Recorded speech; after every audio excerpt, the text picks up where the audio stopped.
And Doc was who? Milburn Stone. I used to kind of joke and kid around sometimes, and he was on the sidelines watching, and he says, "Cut! God damn it, cut!" He said, "I've never seen anything so unprofessional in my life."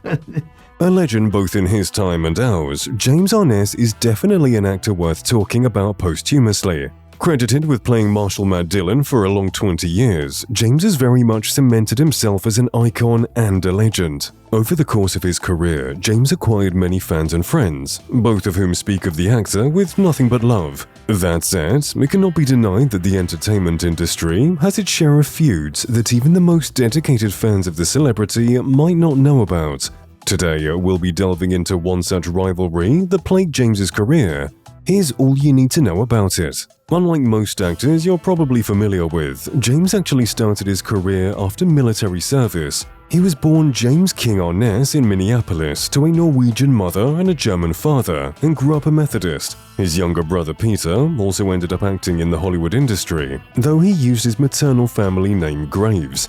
After attending grade school and graduating from high school, where he was reportedly a poor student, James enrolled in Beloit College. He wanted to be a naval fighter pilot, but that did not end up happening thanks to his height, which was a bit too tall for the program. James was eventually drafted into the US Army and reported to Fort Snelling in Hennepin County, Minnesota in March 1943 as a rifleman. In service, he was also severely wounded in his right leg during the Battle of Anzio and medically evacuated to the US. It was after his service that Arness began his entertainment career as a radio announcer at Minneapolis station WLOL in 1945.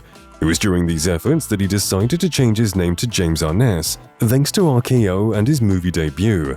Fortunately, the acting thing really took off for James, and he started appearing in big-budget movies and making powerful friends, one such friend being John Wayne. Suffice to say, the first sworn enemy James Arness made was also on the set of Gunsmoke, also ironically his most popular role. Gunsmoke can in fact be credited as the show that catapulted a young James Arness into meteoric fame, the kind that morphed him into the legend he's remembered as today. James dedicated 20 years of his life to the television Western drama series, starring as lawman Marshal Matt Dillon, a role that made him transcend to a level of fame TV stars usually aren't privy to. That said, it's not as though his journey on the show was a bed of roses. It's evident, now more than ever, that the set of Gunsmoke was more often than not a rigorous power struggle between certain actors, and ironically enough, James Arness was often at the center of the drama. Before we get into the exact details of who it is that James Arness truly hated, let's take a trip down memory lane to talk about Gunsmoke and the real story of how James Arness ended up there. The legacy of Gunsmoke is itself one worth discussing. Originally a radio show, Gunsmoke's main plot revolved around a Philip Marlowe of the Old West, according to CBS chairman William S. Paley, who asked his programming chief, Hubel Robinson, to develop a hardcore western series inspired from the radio series. Harry Ackerman was asked to help produce the radio show. Eventually, the radio show cast its first ever lead actor, William Conrad, as Marshal Matt Dillon, the lonely, isolated man toughened by a hard life, a trait shared by both. While there were other likable characters on the show, Matt ended up becoming a fan favorite. Part of that was because he was so human. It lent his character more gravity than other radio shows at the time. The program was set after the arrival of the railroad in Dodge City, and the dialogue was often slow and halting, but with terrific sound effects that lent it impressive credibility. Eventually, seeing the radio show's booming success and the inculcation of television into the mainstream, an inevitable transition was proposed. Eventually, CBS started working on the show, but when time came to cast actors, William Conrad did not end up making the cut. Though he was deemed indispensable during Gunsmoke's radio era, primarily due to his vocation and ability to bring the character to life so vividly using only his voice, a more aesthetic reason kept him from making the cut. William, as it turns out, was not the weight the casting directors had envisioned Matt Dillon to be, and as such, he was more or less doomed from the beginning. He did direct 2 of the show's episodes, though. Now, you might be wondering how a show like Gunsmoke makes the jump from William Conrad to James Arness, who was not very well known at the time. John Wayne, another legendary actor, actually ended up getting James Arness that extremely coveted role. According to rumors and reports, John Wayne, affectionately dubbed the Duke by the industry, actually went out of his way to get James that role. Now, it must be noted that Charles Warren, the developer of the show, denied the rumors, claiming that while John did encourage James to take that role, he personally never offered it, or even thought of offering it to John in the first place. He said that he hired James based on a performance of his in the past.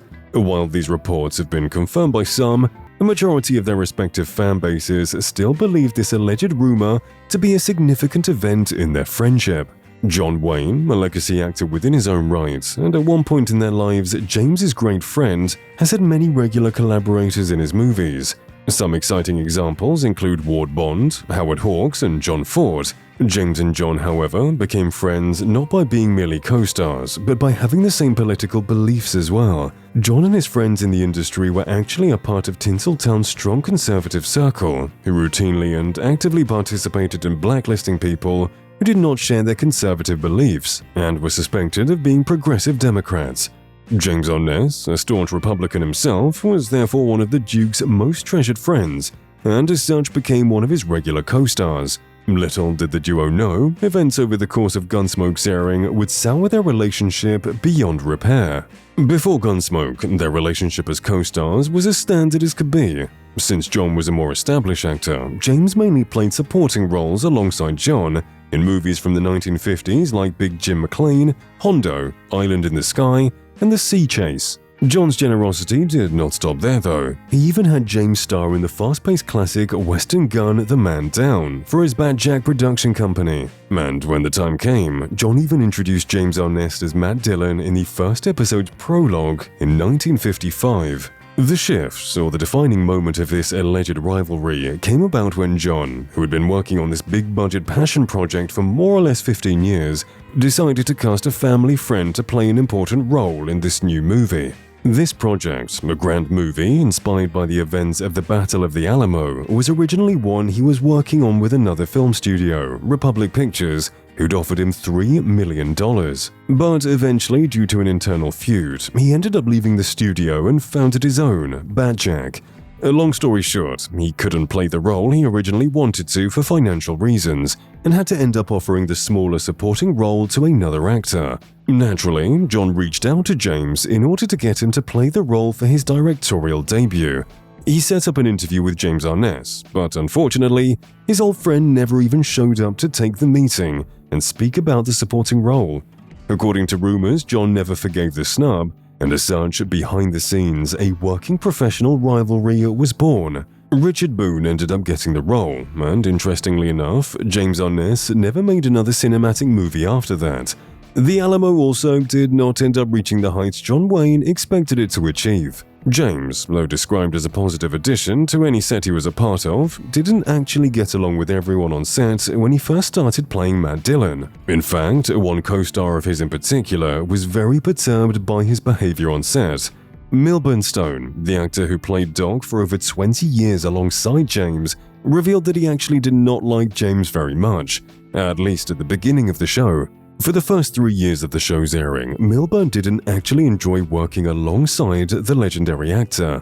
In an interview with TV Guide, Milburn revealed the reason, saying that his dislike for James grew more intense over the course of 3 years because of his behavior on set. He spent those years hating James, and he couldn't stand him or his attitude. This was because James would, allegedly, saunter into work late, or not at all, and he'd never apologize for his behavior. And when he did come on set, he'd clown around. Eventually, he did blow up at James and told him that they were diametrically opposed. And in fact, he thought that James didn't belong in the industry at all. He told James that he didn't have to put up with his behavior or deal with his childish antics. While recalling the incident, he said that he would have understood if James blew up right back at him at that moment. But to his surprise, the actor actually locked eyes with him and admitted that Milburn was right. And from that moment on, Milburn started to appreciate the actor for who he was.